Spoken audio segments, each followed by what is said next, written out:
श्री शिवाय नमस्ते दोस्तों। जैसा कि दोस्तों आप सब जानते हो, सावन का महीना आने ही वाला है, जो कि 22 तारीख से लग रहा है और 22 तारीख को सोमवार का दिन है और सावन का पहला दिन भी है दोस्तों। तो दोस्तों पूज्य गुरुजी प्रदीप मिश्रा जी ने 2 लोटे जल का विशेष उपाय बताया है, जो आपको सावन के पूरे महीने करना है। यदि दोस्तों आपने ये उपाय कर लिया ना 2 लोटे वाला, तो जो भी आपकी मनोकामना होगी, चाहे वो धन को लेकर हो, व्यापार को लेकर हो, नौकरी को लेकर हो, या फिर आपके जीवन की कोई अधूरी मनोकामना हो, काफ़ी दिन से अधूरी पड़ी हो, तो इस उपाय को करने से आपकी मनोकामना अवश्य ही पूरी हो जाएगी। पूज्य गुरु जी कथा को सुनकर उपाय को अच्छे समझाने का प्रयास करेंगे। तो आइए दोस्तों जानते हैं उपाय कैसे करना है। सावन का पहला दिन लगे 2 लोटा जल चालू कर दो। श्रावण के पूरे महीने 2 लोटा जल अपने घर से लेकर जाओ और अपने घर से जब जल लेकर जाओ तो ये विचार कर कर जाना, आज मैं शिव को काशी में, आज मैं शिव को केदार में, आज शिव को अमरनाथ में, आज शिव को भीमा शंकर में, आज शिव को मल्लिकार्जुन में। और फिर निवेदन करूंगा, जिस बहन को 19 और 20 साल तक भी औलाद नहीं हुई हो, तो कृष्णेश्वर महादेव का नाम लेकर 2 लोटा जल तुम्बकेश्वर महादेव का नाम लेकर चढ़ा कर देखना, सावन के बाद में बाबा संतान जरूर देगा, झोली जरूर भरेगा।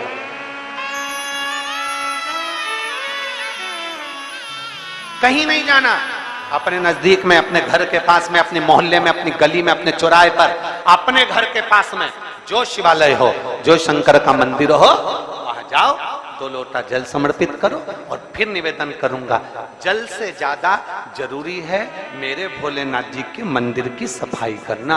अब कीचड़ चालू हो जाएगा, पानी चालू हो जाएगा, सावन का महीना चालू हो जाएगा। अपने साथ एक कपड़ा लेकर जाओ, बाबा के मंदिर को पूरा साफ कर कर, बाबा के शिवलिंग का स्नान कर कर, बेलपत्र निर्माल्य जितना पड़ा है उसको उठाकर कहीं विसर्जन के लिए, किसी नदी तालाब बावड़ी में नहीं, किसी कुएं में नहीं, निर्माल्य तालाब में, नदियों में, बावड़ी में डालने के बाद वो निर्माल्य सड़ता रहता है, नदी नाले का पानी सूखता रहता है, उसमें कीचड़ इकट्ठा हो जाता है। उस निर्माल्य को इकट्ठा करो, गाड़ी में भरो, किसी एक खड्डा खोदकर वहां दबाकर उसकी खाद तैयार करो और बाद में बेलपत्री के वृक्ष के नीचे उसको डालते रहो। और ध्यान रखना कि निर्माल्य हमें नदी तालाब बावड़ी कुएं में नहीं डालना, उसको एकत्रित करना। शिव के मंदिर की जितनी सफाई कर सकते हो, शंकर के मंदिर को जितना साफ कर सकते हो, शंकर के मंदिर को जितना निर्मल कर सकते हो, उतना करो।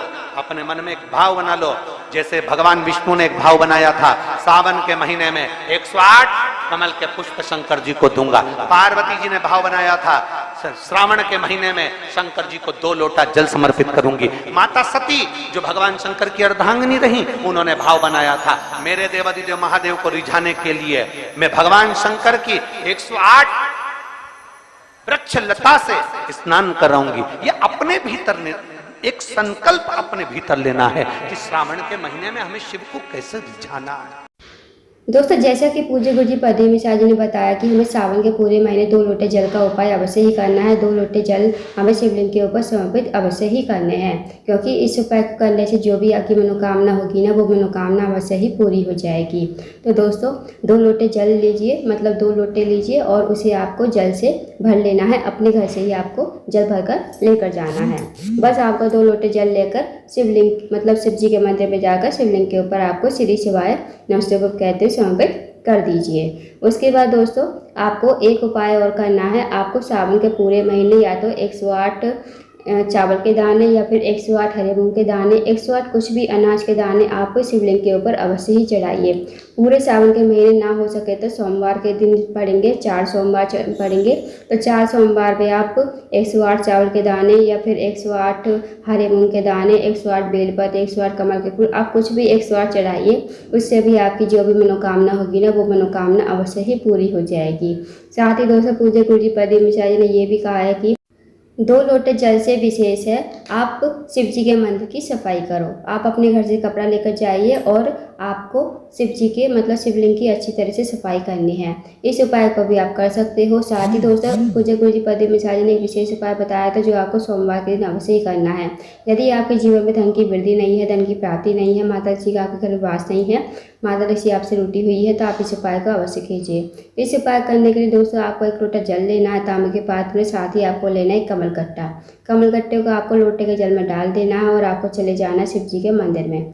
शिव जी के मंदिर में जाकर सबसे पहले आपको उत्तर की तरफ मुँह करके खड़ा होना है। भगवान से प्रार्थना करनी है कि हे महादेव, मेरे जीवन में धन की वृद्धि नहीं है, धन की प्राप्ति नहीं है, माता लक्ष्मी का हमारे घर में वास नहीं है, माता लक्ष्मी हमसे रूठी हुई है, आप कुछ ऐसी कृपा करें कि हमारे जीवन में धन की वृद्धि हो, धन की प्राप्ति हो, माता लक्ष्मी हमारे घर में हमेशा वास करे।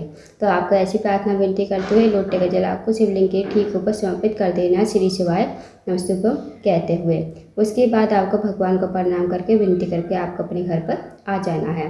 तो दोस्तों, कमलगट्टे वाला जो उपाय है वो धन की समस्या को दूर करने के लिए है। यदि आप इस उपाय को हफ्ते में किसी भी एक दिन करते हो ना, या तो हो सके आप सोमवार के दिन कीजिए, नहीं तो शुक्रवार के दिन आप इस उपाय को अवश्य कीजिए। और अगर हो सके तो आप इस उपाय को, जैसे विशेष तिथि होती है ना, जैसे अमावस्या तिथि हो गई, पूर्णिमा हो गई, एकादशी हो गए, या फिर प्रदोष हो गया, शिवरात्रि हो गई, ये जो विशेष तिथियाँ होती है, इन तिथियों पर भी आप ये उपाय कर सकते हो। इससे भी आपको विशेष फल की प्राप्ति होगी।